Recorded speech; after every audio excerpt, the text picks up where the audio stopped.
꿈다운 라디오, 꿈다운 새벽 책방, 오늘도 기분 좋게 시작합니다. 합법적으로 보이는 사기꾼들의 특징. 펀드 사기꾼들의 경우는 은행 저축은 목돈을 만들 때까지만 해라. 에서 내가 이미 라인 펀드와 관련된 이야기를 하였으니 그 부분을 참고하라. 시중 은행들이 판매하는 펀드인데 믿을 수 있겠지라고 생각하면 안 된다. 은행도 속아 넘어가니까 말이다. 주식 사기꾼들도 많다. 방송이나 인터넷에는 수많은 주식 전문가들이 주식을 분석하고 추천하며 수백만 원의 회비를 받는 법인들이 있다.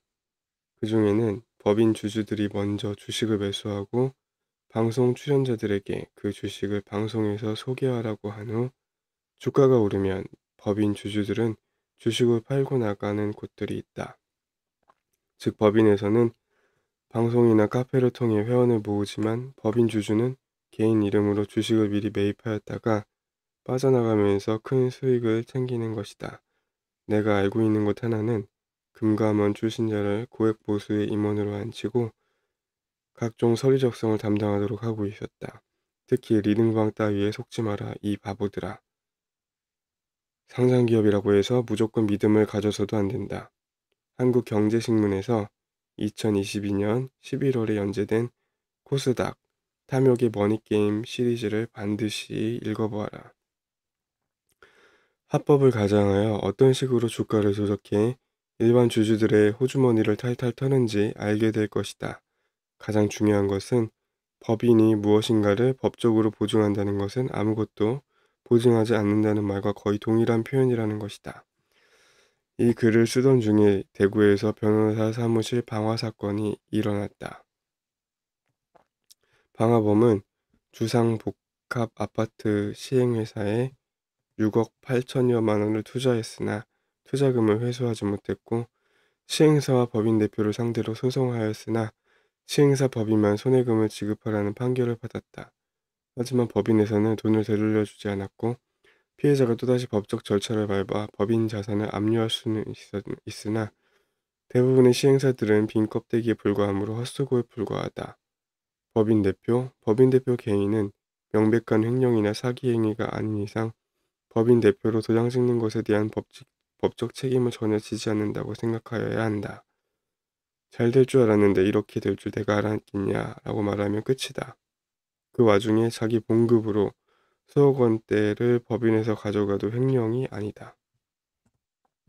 그러므로 어떤 법인과 계약을 할 때는 대표이사 아무개 날인을 받는 동시에 개인 아무개 인감 날인도 받아야 대표이사 개인에게 책임을 추금할 수 있음을 기억해라. 이때 계약서에 자필로 쓴 특약 조건들이 없다면 그 개인 아무개는 계약서는 내가 만든 것이 아니고 나는 이러저러 하는 것으로 생각하여 도장 찍었다라고 박박 우기는 경우도 있다. 그러므로 중요한 내용은 상대방이 직접 자필로 적도록 하고 회사의 직책은 표시하지 말고 개인 아무개라는 이름도 설명하도록 하고 개인 인감도 받아라. 물론 그 아무개 이름으로 등기된 자산도 없고 예금도 없고 모두 가족 이름으로 돌려놓았다면 그것조차 무용지물일 뿐이다. 사기는 아닌 것 같아 보이는데 결과적으로 호구되는 경우들. 어떤 부동산 분양 물건에 대하여 인터넷에서 검색하여 보면 유달리 그 검색 결과물이 많이 나오는 경우가 있다. 본래 분양 물건은 분양 대행자가 분양 성사 공수에 따라 수수료를 받아가는 것이 보통인데 어째서 그 분양 지역이 아닌 곳에 있는 중개업소들에서조차 물건 소개를 하는 글을 그것도 아주 좋은 말로 도배가 된 글을 올리는 것일까? 분양 대행사가 이른바 사이드들을 구하였다는 뜻이다. 미 분양 물건을 다른 중개업소에서 끌고 온 사람이 계약을 하게 되면 분양 대행사가 그 중개업소에 사전에 약정된 수수료를 주게 되는데 그런 중개업소들을 사이드라고 부른다. 즉 수수료를 받을 목적으로 그 분양 물건에 대한 기초 자료들을 분양 대행사로부터 전달받아 예쁘게 덧칠하여 인터넷에 광고를 올리는 업소들이 바로 사이드인 것이다. 전문적으로 사이드 분양 광고에 종사하는 회사들도 있다. 인터넷에서 사이드라고 치면 자동차 사이드미러가 많이 검색될 것이므로 분양 사이트라고 검색하여야 살펴보아라. 질문. 사이트 광고들이 많을수록 좋은 물건일까? 속지 말아라. 때로는 분양 대행사가 사이트를 닥쳤던 개신세로 만들기도 한다. 분양 계약을 하려는 호구를 빼돌려 수수료를 안 주는 경우도 있기 때문이다. 호텔 분양 광고가 넘쳐났던 때에 나는 주변에 그거 투자하면 호구된다고 말하곤 했다. 당신이 어떤 분양 호텔을 운영하는 사장이라고 치자. 상당수의 객실은 분양을 통해 팔아넘겼지만 일부 객실은 회사 명의로 당신이 보유하고 있다. 이때 내가 호텔 방을 빌리려고 한다고 치자. 당신은 분양된 방을 내게 먼저 빌려주겠는가? 아니면 회사 소유의 방을 빌려주겠는가? 결국 회사 소유의 방들은 훼손이 되지만 분양된 방들은 그렇지 않게 된다. 수익 확정형, 누가 확정을 보장해 주는데 어떤 법인? 앞에서도 말했지만 그걸 믿으면 안 된다. 2020년 10월 14일 KBS 뉴스는 2018년 기준 전국 분양형 호텔 가운데 단 한 곳을 뺀 나머지가 소송을 벌일 정도라고 보도했다. 호텔이건 생활형 숙박시설이건 수익형 숙박시설이건 뭐든 간에 직접 사용할 경우가 아니고 투자 목적이라면 분양받은 사람들만 호구될 가능성이 존재하므로 아주 꼼꼼히 체크해본 후 결정하여라. 왜 호구가 될 가능성이 큰 것일까? 기본적으로 부동산 개발을 하려는 사람들은 한 번의 기회에서 자기들이 먼저 빨리 부자가 되고 그래도 이익이 남으면 좀 나누어 줄 수도 있다는 식의 생각을 대부분 갖고 있기 때문이라고 보면 된다. 호구되기 싫으면 그들이 하는 말을 절대로 그대로는 믿지 말아라. 어떤 분양 호텔은 골치가 아프니까 미분양 호실들에 대한 소유권과 관리 회사에 대한 권리를 제3자 법인에게 현금을 받고 싸게 넘기기도 한다. 그 제3자 법인은 호텔을 분양받은 사람들을 상대로 관리비 장사를 하는데 적자가 났다고 하면서 관리비 일부 혹은 그 이상의 금액을 분양 소유자들에게 부과하여 이익을 취하면서 대외적으로는 그 혜택의 주인인 것처럼 행동하면서 또 다른 사기 행각을 벌인다. 영농조합이나 농업회사 법인을 내세우면서 투자자에게 몇 천만 원 투자하면 한 달에 얼마씩 주는 것과 함께 재배된 농산물 등을 보내준다고 하는 광고들은 어떨까? 몇 년 후에는 투자금을 돌려주며 지급 보증을 통해 반환 보장을 해준다고 하는 경우도 있다. 글쎄다. 내가 몇 군데를 꼼꼼히 뒷조사해 본 적이 있는데 이건 역시 돌려막기 위한 호구를 찾는 것 같은데 또 다른 경우는 스타트업 투자와 관련된다. 90년대만 하더라도 에너지나 동력 없이 스스로 무한히 움직이는 연구기관을 만들었다는 이슈로 투자자를 모으는 놈들이 한국에 있었다. 18세기 초 러시아 황제도 속였던 오르피레우스의 자동바퀴는 이런 유형의 사기꾼들이 만들어낸 대표적인 작품이었다. 19세기에는 미국의 존 킬리가 물의 진동을 이용하는 연구기관을 만들었다고 하면서 거액을 끌어들였는데 그가 사기꾼이었음은 그의 사후에야 비로소 밝혀졌다. 현대에 나타난 대표적 사기꾼은 피 한 방울로 집에서도 직접 질병을 진단할 수 있다고 홍언하며 자금을 끌어모았던 테라노스의 창업자 홈즈가 아닐까 싶다. 이처럼 한국에서도 뭔가를 연구한다고 하면서 혹은 무슨 특허를 갖고 있다고 하면서 아름아름 소개로 투자금을 받는 회사들을 볼 수 있다. 하지만 실제로는 그 연구한다는 자들, 바이오를 빙자한 곳에는 의사들도 있었다. 의 호주머니만 채워주는 경우가 비일비재하다. 내 주변에 있는 사람들 중에서도 상당수가 그런 투자 사기에 당하였다.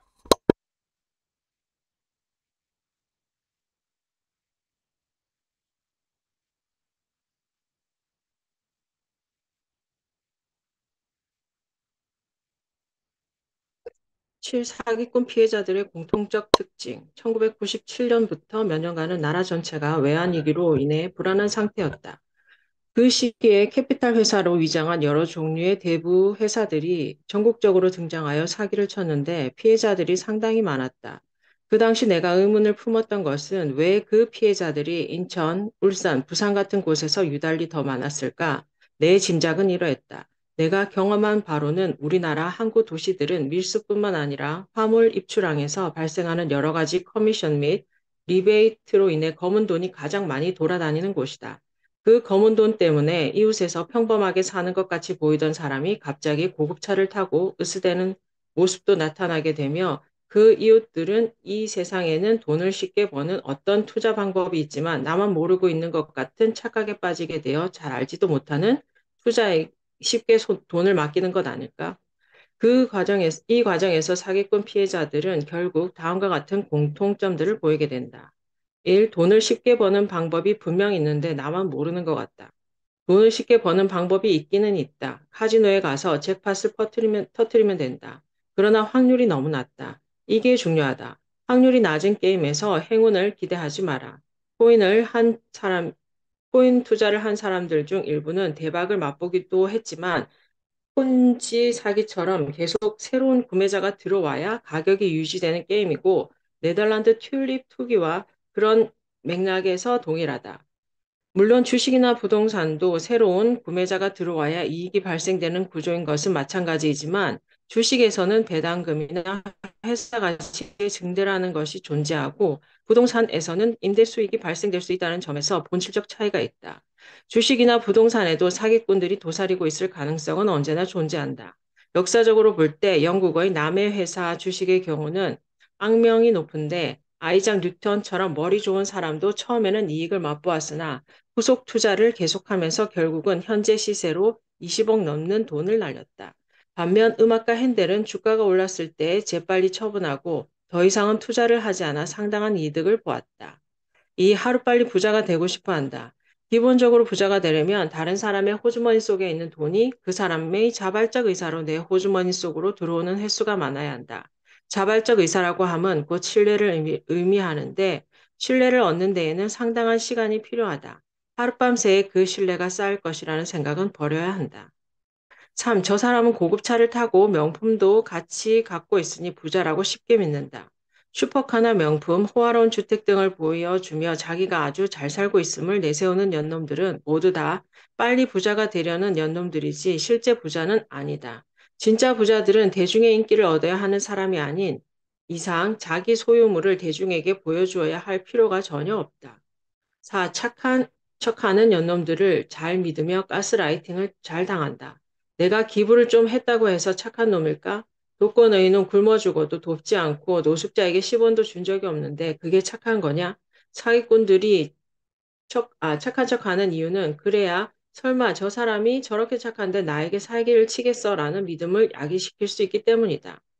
결론, 사기를 당하지 않으려면 30년 넘게 사기꾼을 잡아온 서울 동부지검 중요 경제범죄조사단 임채원 부장검사가 2022년 1월 21일 CBS 라디오 김현정의 뉴스쇼에서 말한 내용을 아래 QR코드를 통해 사이트에서 찾아서 읽어보고 네이버에서 사기꾼 특징을 검색도 해봐라.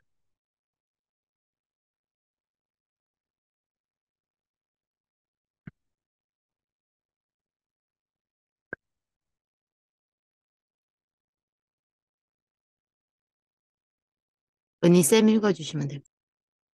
나는 무소유의 삶은 살지 못한다. 욕심을 버리면 행복해질 수 있다. 맞는 말 같다. 도가의 태평경은 말한다. 재물이란 천지 중하의 소유로서 그것으로 사람을 함께 기르는 것이다. 부유한 집은 단지 우연히 이를 모아둔 것에 불과하다.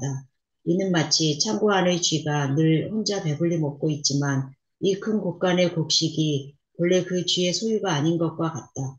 성경은 토지는 다 내 것임이니라. 너희는 나그네요 우거하는 자로서 나와 함께 있느니라. 라고 하면서 모든 것이 하나님의 소유임을 말한다. 불교에서는 자본주의적 가치를 장려하기도 하지만 그럼에도 불구하고 재행무상이라고 잘라 말한다. 그 어느 종교이건 그 가르침대로 살았던 성인들은 모두 돈을 초월하여 행복한 삶을 살았을 것이다. 그저 성인들을 존경하며 그 마음이나마 조금 배워보고자 하는 속세의 나 같은 사람들은 돈에 대하여 어떤 자세를 가져야 하는가? 부모에게 효도하면서 바람을 피우지도 않고 도둑질도 하지 않았으며 거짓말하지 않고 정당하게 부를 획득한 자라고 하여도 종교 안에서는 안심하지 못한다. 예수는 그런 사람에게 그 부 모두를 팔아 이웃에게 나눠주지 않는 한 천국에 들어가지 못한다고 말하였다. 참으로 실행하기 어려운 주문 아닌가? 그래서 나 같은 부자는 천국에 들어가기가 어렵다. 하지만 세리장 사케오가 자신의 소유 모두가 아니라 절반을 가난한 자들에게 주겠다고 했을 때는 구원이 이 집에 이르렀다고 했다. 왜 세무서 직원에게는 천국이 50% 세일가로 제공되는지 불만이 없는 것은 아니지만 어쨌든 재산의 절반 정도를 나누어주는 조건이라고 할 만하다. 그러나 아직도 긴장을 늦추면 안 된다. 성실하게 농사지어 부자가 된 농부가 이제는 좀 놀면서 쉬려고 하는데 예수는 그를 어리석은 자여 라고 책망한다. 생명은 하나님의 것이므로 자기를 위해 재물을 쌓지 말라는 것이다. 결국 요지는 베풀라는 것이다. 그렇게 하면 행복해질까? 그런 것 같다. 그러나 어느 종교에서도 일하지 말라는 말은 없다. 오히려 성경의 달란트 비유를 보면 한 달란트를 그대로 갖고 있다가 주인에게 돌려준 종은 주인에게서 악하고 이 게으른 종이라는 책망을 받고 슬피 울며 이를 갈미 있는 벌을 받는다. 최선을 다하지 않고 자신의 삶을 방관하는 자는 그 있는 것까지 빼앗기고 있는 자는 그것마저 받아 더 풍족하게 된다라고 한다. 게으른 자들 덕분에 부자가 되는 사람도 있다고 해석할 수도 있고 부빈익비는 피할 수 없다는 말도 될성싶다. 종교적 차원을 떠나 자연 속에서 무소유의 삶을 산다면 행복을 얻을 수 있을까? 그런 것 같다. 무소유의 삶은 분명 소유를 위한 전쟁에 지치고 피곤한 사람들에게는 대안적 삶이다. 법정 스님의 수필집 무소유를 보면 그 사실을 알 수 있다. 당신이 법정 스님이나 디오게네스처럼 혼자 산다면 무소유의 삶을 살아도 된다. 그것은 정말 대단한 용기이다. 그러나 가족이 있다면, 사랑하는 사람이 있다면 그런 식의 행복 추구는 너무나 이기적이다. 아니, 모든 것을 포기하기에는 하고 싶은 것이 너무 많은 사람은 어떻게 하란 말인가? 법정 스님조차 돈 자체는 잘 번다. 99년 1월 국민일보 기사에는 법정 스님이 98년도에 인세로 받은 돈만 2, 3억 원이라고 하였다. 디오게네스는 돈 대신 프리섹스를 즐겼던 것으로 알려져 있다.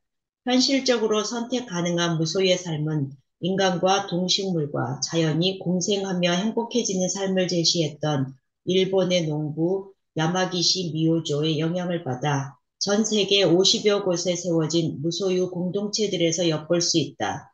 무소유는 공동소유와는 전적으로 다르다. 이들은 세상의 어떤 것도 소유될 수 없으며 다만 쓰일 뿐이라고 여긴다. 그들은 소유욕이 올가매는 구속에서 벗어나 자유를 누리고 더할 나위 없는 마음의 여유를 누리는 것 같다.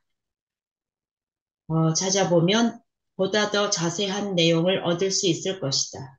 소유냐 무소유냐의 길은 각자의 선택이다.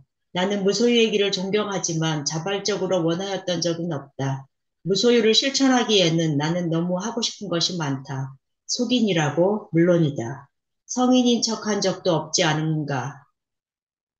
나 같은 속인들을 위하여 이미 60년대에 에리 프롬은 소유냐 존재냐 참 부자가 되려면 읽어라. 에서 소유함으로써 행복을 누릴 수 있다고 믿는 소유형 인간이 되지 말고 존재형 인간이 되라고 하였다. 소비주의에서 벗어나 창조적인 삶과 상호 이해를 기반으로 한 삶의 태도를 가진 인간이 되라는 것이다. 그러면서 성인들의 삶에서 진정한 휴머니즘적인 존재 양식을 제안하고 있다. 맞는 말이다. 그러나 아무리 그의 말이 우리의 이성을 움직인다 하여도 우리가 순식간에 소유로부터 초월하여 존재형 인간이 되는 것은 아니지 않는가. 제러미 립킨이 소유의 종말에서 더 이상 소유는 필요하지 않다라고 아무리 말하여도 무소유의 길을 택하지 않는 삶에서는 소유가 여전히 행복의 한 조건으로 남아있다. 간디는 이런 말을 했다고 한다. 내게는 소유가 범죄처럼 생각된다. 그는 무엇인가를 갖는다면 같은 물건을 갖고자 하는 사람들이 똑같이 가질 수 있을 대로 한한다는 것이다. 그러나 그것은 거의 불가능한 일이므로 자기 소유에 대해서 범죄처럼 자책하지 않을 수 없다는 것이다. 정말 성인이다. 하지만 나는 눈이 오는 날 길거리 어딘가에서 굶어 죽는 사람이 있다고 할지라도 나 자신은 사랑하는 아내와 향기 그윽한 원두 커피를 함께 마시고 싶다. 바람 부는 날 나는 깨끗하게 다림질된 셔츠를 입고 싶다. 비가 오는 날 좋아하는 음악을 틀어놓고 크게 듣고 싶기도 하며 마음이 맞는 사람들과 술 한잔 정도는 하고 싶다.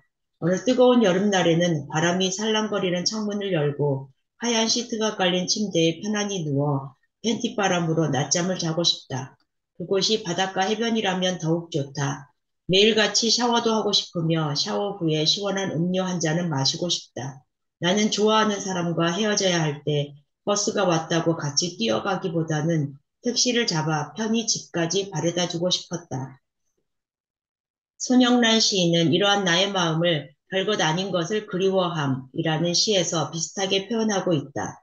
하지만 나는 안다. 그 시에서 별것 아닌 것처럼 나열되는 뜨거운 물, 목욕, 갓 구운 빵과 커피, 깨끗이 달인 옷 등을 실제로 누리는 것이 만만한 문제가 아니라는 것을, 돈이 어느 정도는 있어야 한다는 것을.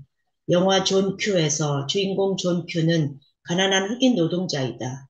어느 날 그는 아들이 심장병으로 쓰러진다. 수술비 25만 달러가 있어야 하지만 자동차 할부금도 내지 못하여 차를 빼앗긴 처지이다.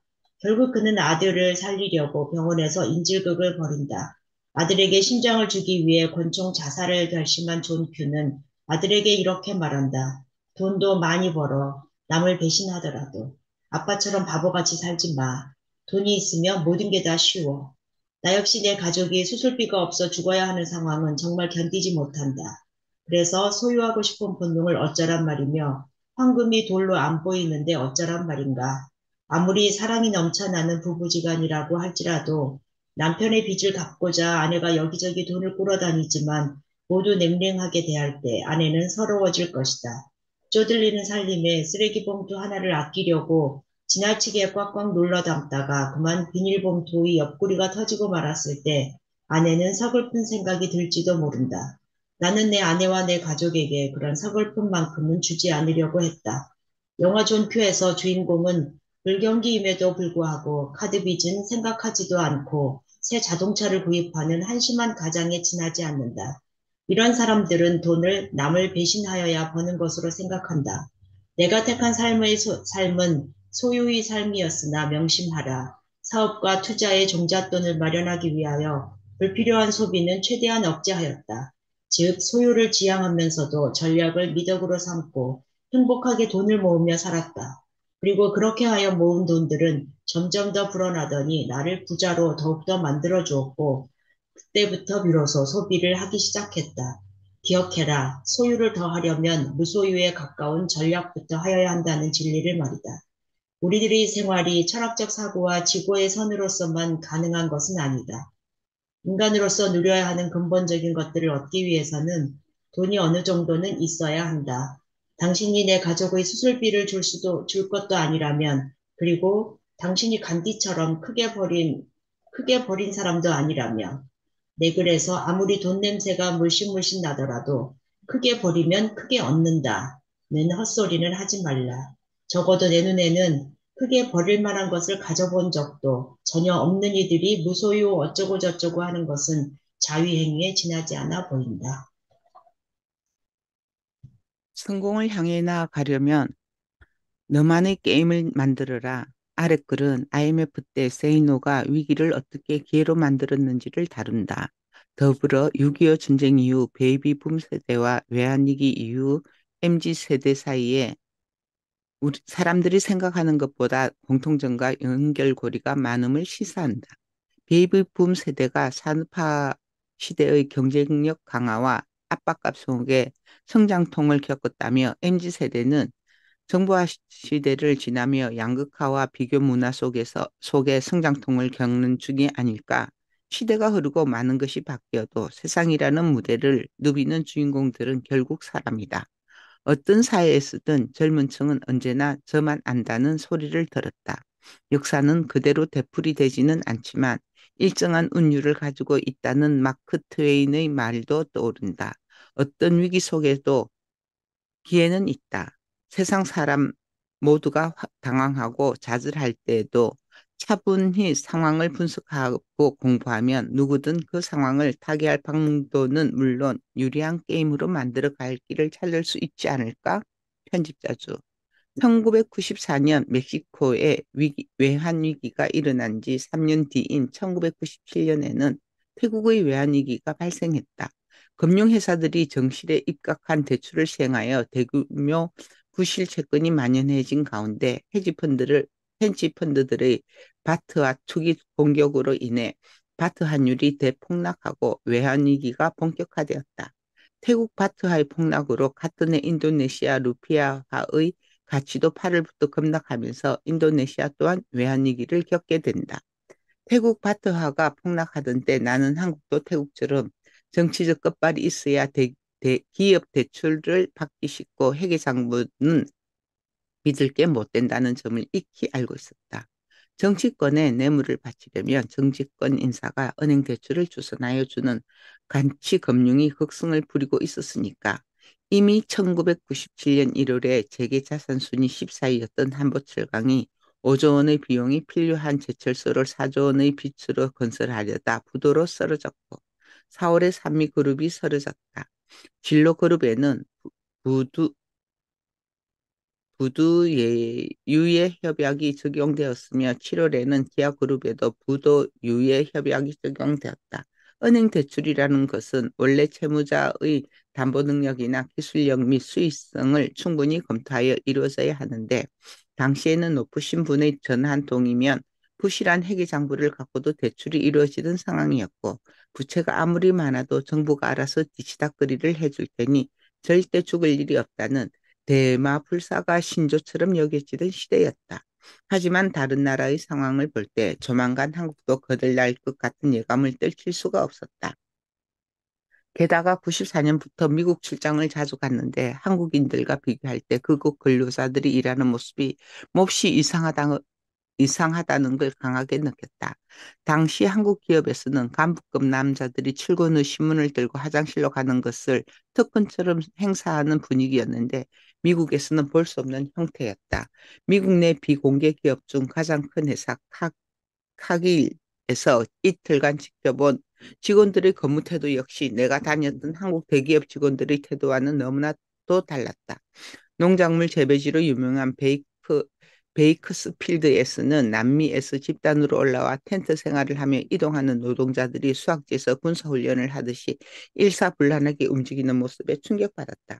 다국적 기업의 전 세계 임원 70여 명이 참석한 회의에서는 하루 종일 발표와 토의를 하면서 점심시간도 없이 회의장 뒤편에서 샌드위치나 물행이를 먹는 광경에 놀랐다. 근무 태만으로도 큰 차이를 보였는데 한국 노동조합은 현실을 무시한 채 지나치게 미래지향적인 데다 정치색이 짙기까지 했다. 나는 한국의 생산성이 낮은 데에 비해 원화 가치가 정치적인 목적으로 고평가되어 있다는 것을 생각하고 하였다. 그러던 중 태국에서 외환위기가 터지자 나는 멕시코가 외환위기를 어떻게 헤쳐나가는지 닥치는 대로 책을 읽고는 6월부터 암달러를 매입하기 시작했다. 그 시절 암달러 상들은 남대문이나 이태원에 많았는데 규모가 가장 큰 곳은 용산 국방부 근처에 있었다. 자파상으로 위장한 그곳은 억 단위 환전도 가능했다. 당시 환율은 900원 미만이었고 890원에서 작은 등락을 보였을 뿐이었다. 그런데도 그동안 890원에서 보합세를 보여 온 달러당 원화 환율이 모처럼 890원대 아래로 떨어졌다. 국내 수출 여건 호조 등으로 장기적으로는 달러화가 약세를 보일 것으로 예측되면서 매도 물량이 늘어난 데 따른 것이다. 라고 한국경제신문이 1997년 6월 14일에 보도하였다. 그러나 2개월 후인 8월 21일 서울경제신문은 사설에서 금융기관의 부실채권은 거의 15조 원이다. 금융시장 위기는 곧 국가경제위기다라고 언급한다. 일주일 후 SBS는 외화 보유고가 모자람을 여러 지표로 설명하면서 그 와중에 한국이 국제통화기금에 태국의 외환위기 해소를 지원하기 위해 분담금 5억 달러를 내야 한다는 것을 보도하였다. 하지만 한국경제신문은 불과 일주일도 지나지 않아 동남아시아 국가와 달리 한국은 경제 규모가 크고 외환자금 유출입의 파급 효과가 적어 최근 외환자금의 유출이 정권시장에 악영향을 미치지 않는다는 주장이 정권거래소에서 나왔다고 보도하였고 9월 9일에는 우리나라의 국가위험도가 지난 7월에 이어 여전히 비교 대상국 중 최하의 수준으로 나타났다. 그렇지만 기아 사태에도 불구하고 지난 7월의 평가 점수가 그대로 유지된 것으로 나타났다고 하면서 경제 기반이 아직까지는 건전하다는 판단에 따른 것으로 보인다는 개상한 논리를 전개한다. 10월 6일 IMF는 조사단을 이끌고 방한하여 한국 경제에 대해 10일간 조사를 벌인 뒤 한국 경제는 결코 위기가 아니라고 강조했고 금융계획이 당내에 시급하게 추진해야 할 과제라고 하였지만 나는 아랑곳하지 않고 계속 달러를 사들였다. 그 주간 매경은 10월 22일자에서 돈 어디로 흐르나를 주제로 주식시장에서 외국인 매도 금리 상승, 불확실성 악재가 계속 겹쳐 예탁금 1조 원이 빠져나갔다고 보도하면서 대선 앞두고 부동산을 최고로 여기는 심리도 작용하고 있다고 보고 수도권 인기 지역 아파트 열풍을 보도하였으나 나는 부동산 또한 쳐다보지 않았다. 무역협회가 발행하던 월간 무역 11호는 1998년도 세계 경제를 전망한다는 기사에서 우리의 수출 경제력에 커다란 영향을 미칠 수 있는 주요 가격 변수들은 대체로 금년과 비슷한 수준에서 움직일 것으로 전망된다고 했는데 이때 주요 변수들은 국제금리, 환율, 유가를 의미하였다. 또한 다른 기사에서는 여러 경제 지표를 보여주면서 실물 경제 상황은 나쁘지 않아라고 했으나 나는 그때나 지금이나 도대체 그 실물 경제라는 것이 무엇인지가 의문이다. 당시 상황을 제대로 보도한 경제주간지 기사는 중앙일보 주간지 이코노미스트스로 11월 4일자 인위적 부양책 오히려 독이 달한 기사에서 구조조정을 외면하면 백약이 무효라고 강조하였다.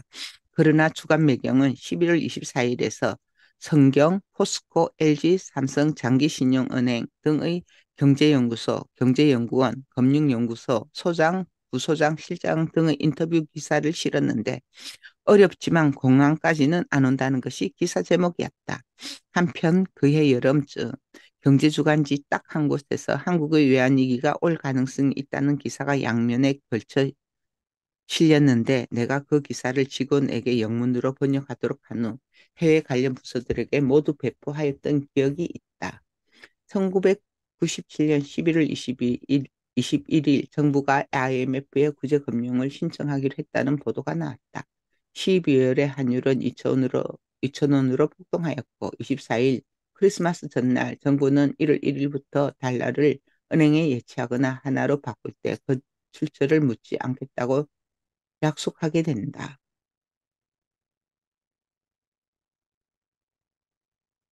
1998년 새해가 되자 나는 자금은 암 투병 중인 친구 한 명을 데리고 달러가 가득 들어있는 트렁크 2개를 하나씩 끌고서 외환은행에 갔다.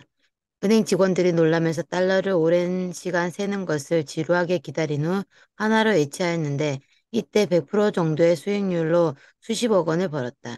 당시 내조만 하던 아내는 통장에 찍힌 금액에 놀라서 내게 다른 사람들도 당신처럼 공부하여 돈을 이렇게 쉽고 빠르게 벌어라고 물었는데 나는 아닐걸. 그런데 내가 밤새워 공부하는 것이 쉬워 보였어 라고 간단히 답했다. 1월 하순 나는 내가 일하던 다국적 기업의 파이낸스 헤드쿼터가 있던 홍콩으로 갔다.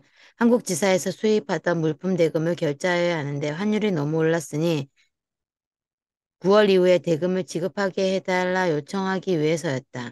당연히 홍콩 헤드쿼터에서는 거절하였고 결국 타협안으로 일본 지사를 통해 일본은행에서 저리로 돈을 빌려 맞고 그 이자는 한국 지사에 부담하겠노라고 했다. 그 결과 다국적 기업은 1998년에 경쟁사가 한국 시장에서 쩔쩔매 낼 때 역대 최고의 실적을 거두게 된다. 한편 1998년 6월부터 12월까지 정부는 이른바 묻지마 채권으로 불리던 5년 만기 무기명 장기채를 3회에 걸쳐 약 3조 8천억 원어치를 발행하였는데 금리는 당시 시중은행 금리가 15에서 20%였던 것과 비교하면 아주 낮은 연 6% 정도였다. 나는 그 채권을 수십억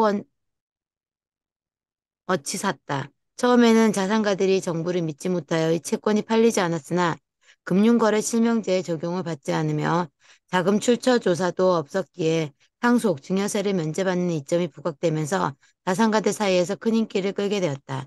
이 채권들은 2003년 6월부터 만기가 돌아오기 시작하였으나 그 이전부터 국세청의 아리송한 태도로 인하여 자금 출처 조사를 받을지도 모른다는 소문이 났고, 그래서 만기가 6개월이 지나도록 찾아가지 않는 금액도 6천억 원이나 있었다. 채권이 무효화되는 만기 5년 이후까지 찾아가지 않는 금액이 얼마인지는 모르지만 모두 국고로 환수되었다. 내가 직접 경험한 바로는 만기 때 자금 출처 조사는 없었고 채권을 증여받았던 가족이 몇 년 후 다른 이유로 국세청 사국 조사를 받았을 때 그 부분은 전혀 조사되지 않았었다. 정부가 약속은 지킨 것이다.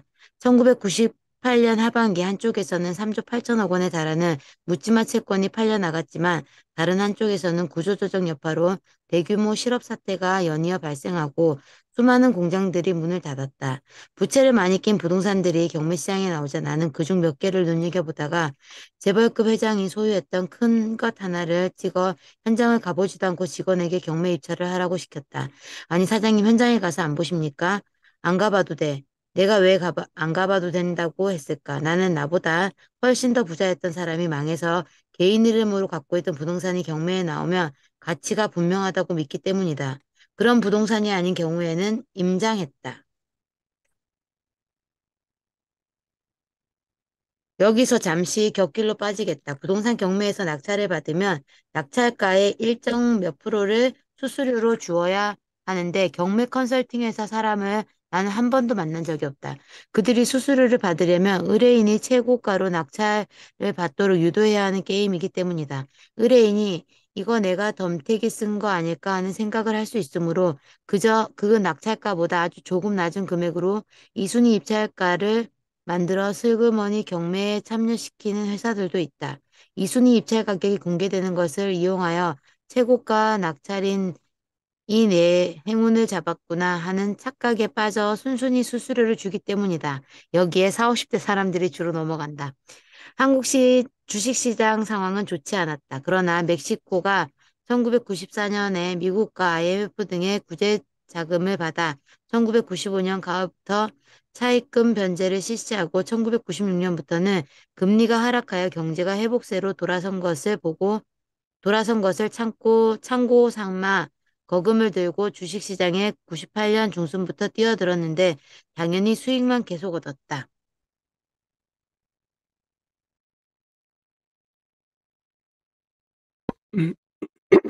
한편 이때 큰손으로 알려지면서 기자들 알게 되었고 세이노라는 필명으로 글을 쓰게 된 것이군요. 야, 대박이네. 역시 공부를 해야 돼요. 한편 외환위기를 거치면서 한국에서 재벌가는 아니지만 부유한 자들이 구체적으로 드러나게 된다. 1998년 대기업의 평균 연봉은 2,500에서 3천만 원 선이었고 서울 아파트 가격은 외환위기 때문에 평균 15% 정도 하락한 상태였기에 음마아파트 31평은 1억 5천만 원, 청담동 상위 아파트 35평은 1억 8천만 원대였다. 3조 8천억 원어치 묻지마 채권을 부자 1인당 아파트 한 채 값인 2억 원씩 구입한 것으로 가정하면 대략 1만 9천 명이 구입한 셈이다. 4인 가족이 대부분임을 감안하여 4를 곱하면 약 7만 6천 명이 만기 5년 저금리 채권을 2억 원 정도나 구입할 만큼의 여유가 있었던 가족이었으므로 가족이 나눠 가질 자산은 별도로 있다고 판단되고 사실상 7만 6천 명 모두 부자로 보아도 무리가 없다고 생각하였다. 7만 6천 명은 대략적인 총인구 4,500만 명의 0.17%에 해당된다. 이때부터 나는 한국의 알짜 부자들을 총인구의 0.1% 선으로 계산하는데 0.07%는 재산을 날려먹을 가능성이 높은 2, 3세대라고 보기 때문이다.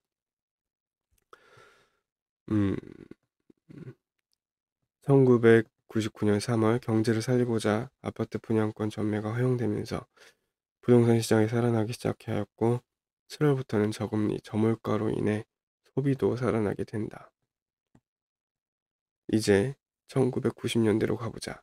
앞에서 말한 7만 6천 명 중 1만 명 정도는 이미 1990년대 초부터 다른 일반 가정집 애들과는 다르게 풍요로움을 누렸던 자녀들이고 여기서 X세대니 오렌지족이니 하는 말들이 등장하게 된다. 쉽게 말해서 그런 부잣집 애들이 수백 명이 제각각 압구정에서 친구들과 몰려다니는 것을 상상해보라. 기본적으로 어릴 때부터 무슨 운동화를 신었는지로 차별이 생기는 분위기 속에서 자란 애들이 한국에서는 실력이 안 되어 명문대에 가지 못하게 되자 부모 돈으로 어찌어찌 미국 유학을 가서는 영어 실력 부족과 인종차별 등으로 인해 기가 죽어 있다가 한국에 돌아왔으니 자기 소유물을 오죽이나 자랑하고 싶었겠는가.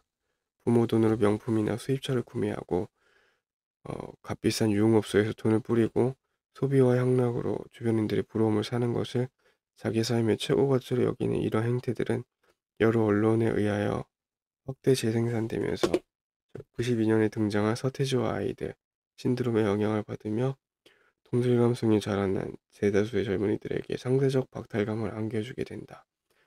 그때 그 젊은이들의 부모는 왜 자식 단속을 하지 않았을까? 우선 1990년대 서울 강남 부자들은 적어도 내가 살펴본 바에 의하면 대부분 자수성가한 부자들이 아니었다. 6.25 이후 자수성가한 부자들은 1세대라고 한다면 당시 강남 부자들은 그 부를 물려받은 자녀 세대, 즉 2세대가 많았다. 이런 경우 2세대는 생활의 모든 부분에서 여전히 대부분 생존하고 있었던 1세대의 영향 혹은 눈치를 보게 된다. 과시적 소비나 부를 자랑하는 행위를 죄악시했던 1세대로부터 자칫 잘못하면 눈밖에 날 수 있으니까 말이다.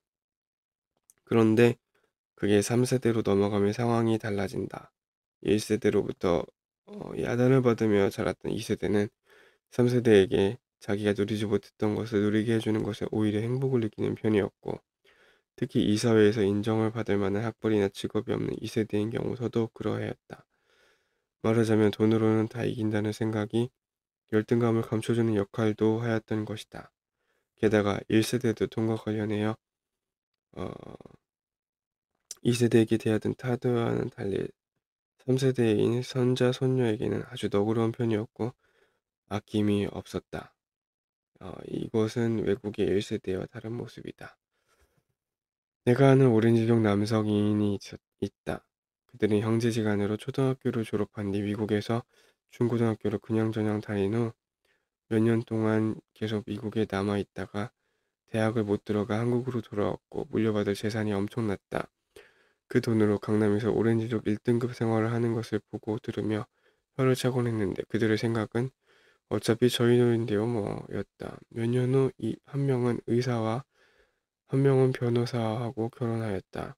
당시 나는 오렌지족이 순식간에 혼인을 통해 신분 변신을 한 듯한 느낌을 받았다.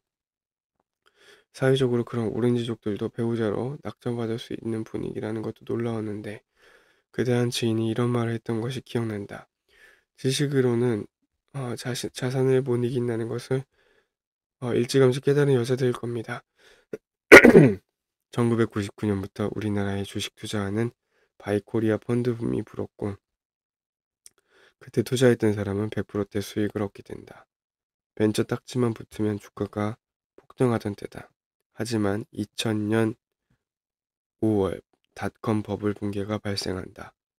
바이코리아 펀드는 마이너스 70, 80% 손실이 났고 코스피는 반토막 나고 코스닥은 80% 하락하게 된다. 2001년 8월에 한국은 IMF 차입금 전액을 예정보다 3년 빨리 상환하였고 이제는 길을 펴고 살자는 분위기가 살짝 펴지려던 때 9.11 테러가 일어났다. 이로 인해 세계 증시가 요동쳤다.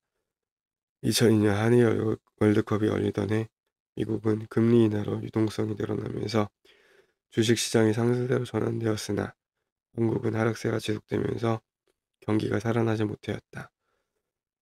결국 한국은 유동성을 늘리는 정책을 펼치게 된다. 외환위기가 지나가던 그 시기에 어떤 변화가 생기기 시작했을까? 제일 먼저 언급하고 싶은 것은 각종 상품에서 품질 경쟁력이 생기기 시작했다는 점이다. 외환위기 전에는 수많은 공장이나 사업들이 부채를 짊어지고 움직이고 있었다. 대출금 이자도 갚아야 하고 인건비도 주어야 하고 나도 먹고 살아야 하니까 어떻게 해서든지 간에 물건을 많이 파는 게 장땡이라고 생각하는 것은 장사꾼이건 사업가이건 비슷하였다. 그러다 보니 돈이 들어가야 하는 품절 계산은 후손이었다. 다음 분 읽어주시겠어요?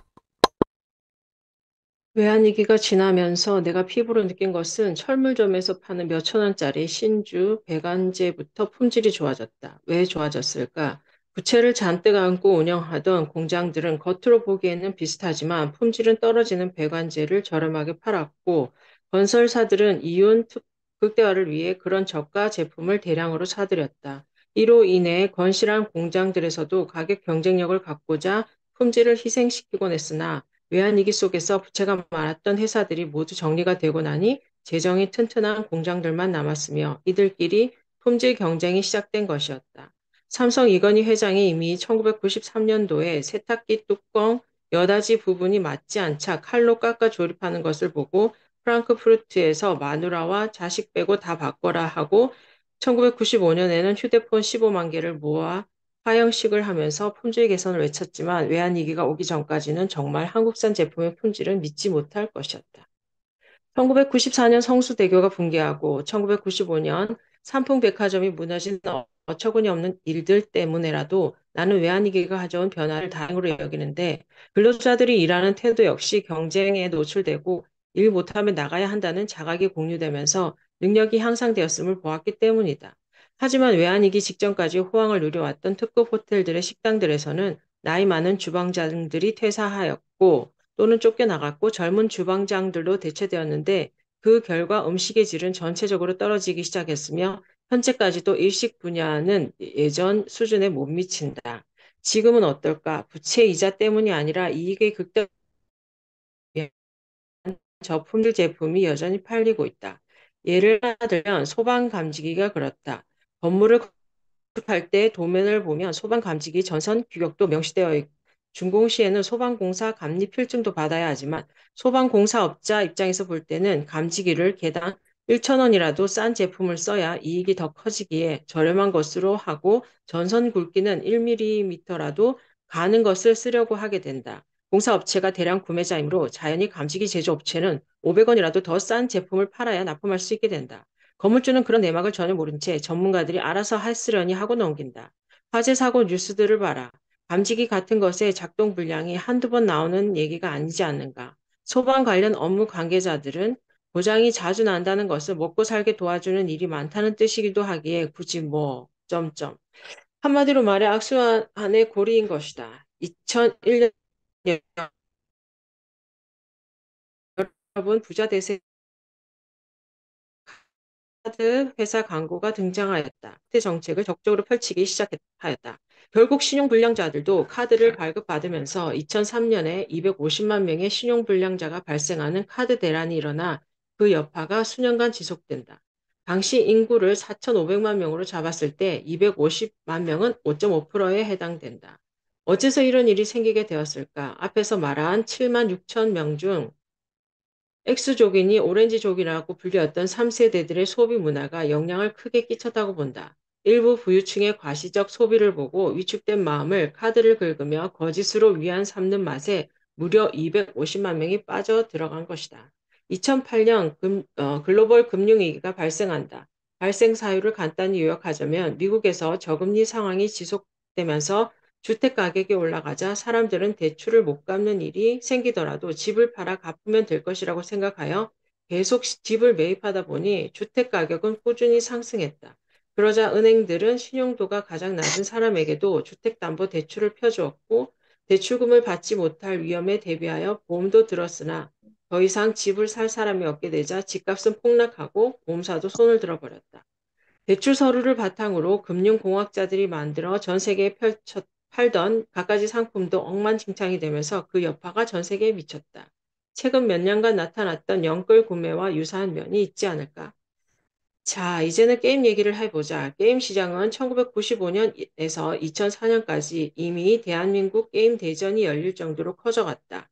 게임 자체를 뺀 게임 영상과 게임 음반만으로도 하나의 문화 콘텐츠를 형성하였으며 온라인 게임이 영화화는 물론 드라마로도 제작되어 높은 시청률을 찍기도 하였다. 대학의 컴퓨터 및 인터넷공학부, 미디어학부 내에 게임 관련 학과가 개설되어 일부 교수들은 온라인 게임을 강의 자료로 사용하기도 했다. 2007년 애플 아이폰의 등장에 이어서 삼성에서도 스마트폰을 선보인 이후 몇 년 지나지 않아 사람들 손에 휴대폰을 놓지 않는 상황이 이어지게 되는데 현재 상황은 다음과 같다. 대한민국 게임백서 2021에 따르면 게임업계 종사자들은 8만 3,303명이다.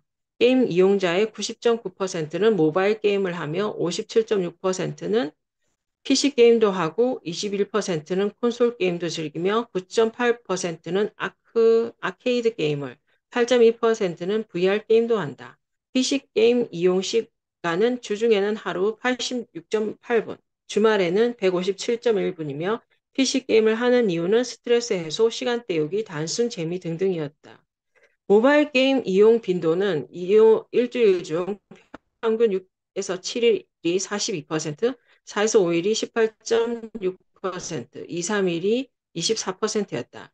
하루 평균 이용 시간은 주중 86.8분, 주중 120.1분으로 나타났으며 시간대는 47.8%가 오후 8시에서 10시, 41%가 오후 10시에서 12시에 게임을 했다. 주로 집이나 대중교통, 카페 등에서 하였고 게임을 하는 이유는 시간 때우기 어디서든 할 수 있어서 스트레스 해소 등이었다. 다시 말해 게임을 하는 사람들은 주중에는 하루 1시간 30분, 주말에는 2시간 정도 게임에 사용한다. 개뿔도 없는데 남이 만든 게임 하느라 하루에 1시간 반 이상을 쓴다고 듣지. 그래서 혹자는 한국에서 게임은 개인의 오락이 아니라 범국민 오락이라고 부른다. 프로게이머를 스포츠 선수로 최초로 인정한 나라도 한국이다. 작금에 많이 화제되는 MZ시대는 바로 그런 게임 세상을 살아온 대표적 세대이다. 이 세대 역시 내부적으로 살펴보면 두 갈래로 나뉜다. 부잣집 자녀들과 나머지다.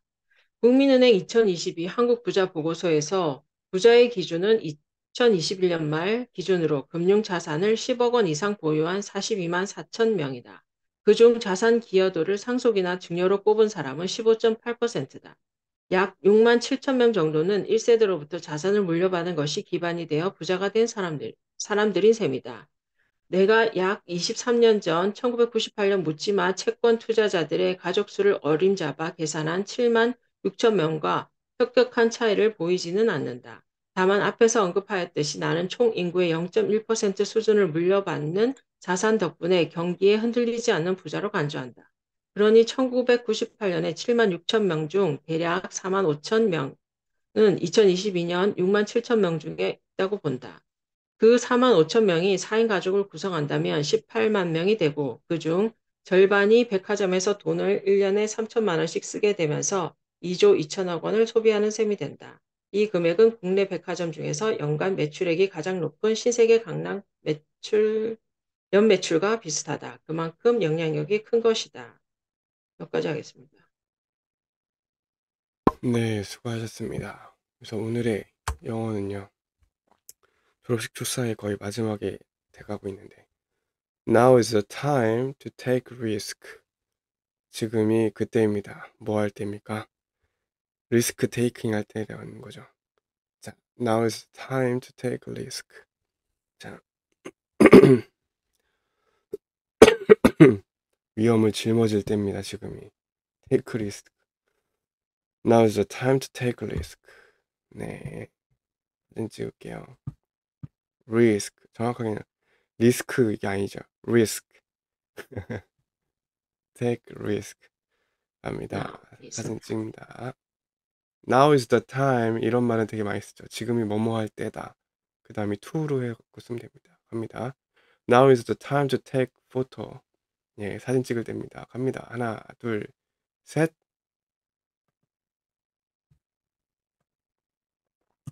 네, 수고하셨습니다. 구자영님은 혹시 아시는 분 소개 가능하실까요? 어떤 분이실지. Now is the time to take. 구자영님 혹시 아세요? 몰라요. 소개 부탁드립니다. 괜찮아요. 누구나 와서 책 읽을 수 있는 공간입니다. 혹시 마이크나 뭐 얼굴 켜고 인사 가능하실까요? 예, 안녕하세요. 안녕하세요. 나 좀 반갑습니다. 네, 오늘 얼떨결에 좀 들어왔는데요. 정말 반갑습니다. 예, 아직 생각 없이 들어와가지고 그냥 일단 오늘은 인사만 드리겠습니다. 예. 정말 반갑습니다. 남자분 목소리 진짜 오랜만이에요. 반갑습니다. 뭐 부담 갖지 마시고요. 편하게 네. 시간 되시거나 뭐 이제 하실 때 책 같이 읽으시면 좋을 것 같습니다. 네, 알겠습니다.